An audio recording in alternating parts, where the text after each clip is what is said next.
Ukubingelele nginamukele kwindawo ngendawo kumakhaya lapho ubukele khona amadoda lo mbukiso bhanya wethu. Okubingelelayo ke umtshalo ongenamonto ukhipha ikhaka ngena kimi ngene kuye njengamajilox umthangalo weguluza semlazi. Konza mnyama yazona izithola imbovana emnyama edla ubhobo idobovu madoda phansi le Jolvet entabeni zaseshutlankungu la ngiqhamuka khona.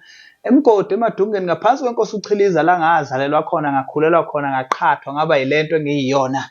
Ngidabuka le kwabhaca kaNokweja la kumsinsi khona kwakuyimilela emakhehleni angizalayo. Kanti-ke ngizalwa uGuduza Stimela Samalahle uPhuthazi Phasela engazali naye ezalwa umaqela ngeqiwe wase engithola entombini madoda yakwaShezi kwadla badlulwa uzinkomo zamadoda bengayidlanga oSigananda phuma enkandla. Ngumzukulu kaMafinyeza ngibe umzukulu kaSevaka Shukela umshini ogaya imali kabhodla kwethu wamathola ngawakuthiwa imanzi yawufisha ubisi incinci ephuza kuzithi iziziwe mayiphuza kwemfushane yawuphuza nodaka.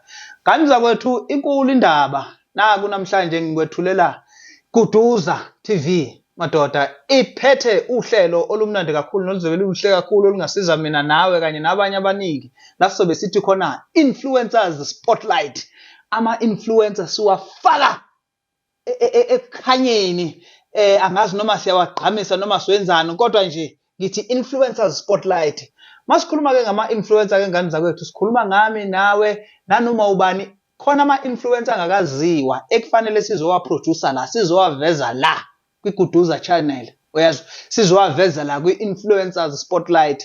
Masikhuluma ngama-influencer sikhuluma ngabaculi sikhuluma ngabo wonke amaciko ngabe umculi ngabe udlala imidlalo yeshashalazi ngabe ubhizi ko TikTok ko Facebook ngoba abantu banalo mqondo wokuthi i-influencer ilo muntu ovela ku TikTok ilabantu abanama numbers ku TikTok ilabantu bako Facebook. Cha, umuntu nje okwenza uthi ayi ngeke nami ngingaya esikoleni uyi-influencer yakho lowo muntu ngani ngokubona ibanga ligijimile lemfundo ukuthi ubani ufundile usewukuthi you got influenced ngaye ukuthi hawu lento iyenzeka.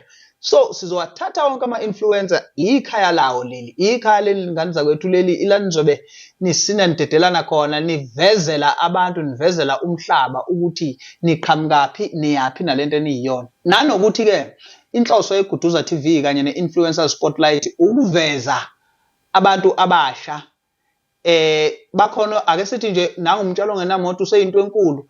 Angeke ke siloku saphucana ngomtshalo ongenamoto sonke imisakazo ama-TV ama-podcast ake siveze abanye umtshalo ongenamoto. Umhlaba udinga abantu abasha esizobaveza la.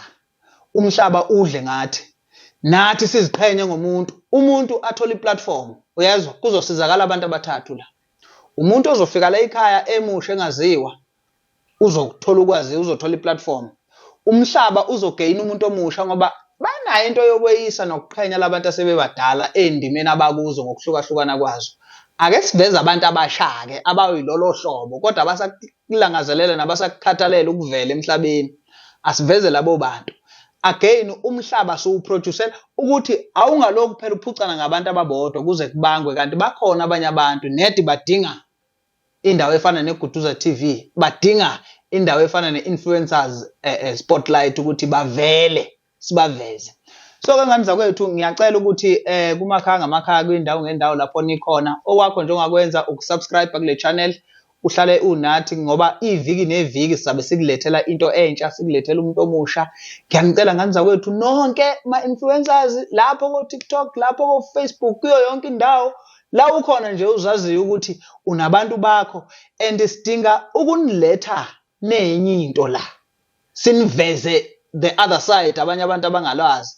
Siveze ukuthi uSkhinkili ubani ngaphandle kokuba uSkhinkili ngoba okay uSkhinkili sinaye ku social media but ubani uSkhinkili mhlambe uMandla Ngubane wakuphi okhule kanjani uyabona into ezinjalo sikulethele the other side ongalazi laleyo influencer ezobe ize la nabanye abantu mhlawumbe abakhula naye kanjalo kuningi esizobe sikuxoxa okukulethela impilo yosaziwayo abathize abaziwayo nabasafufusa nabasazovela ongakwazi wena ngabo.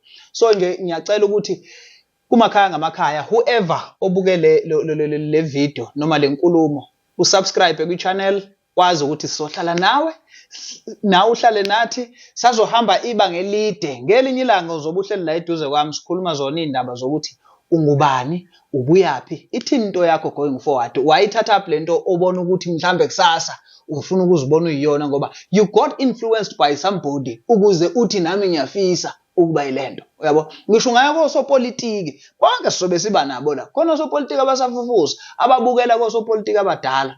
They got influenced by those people.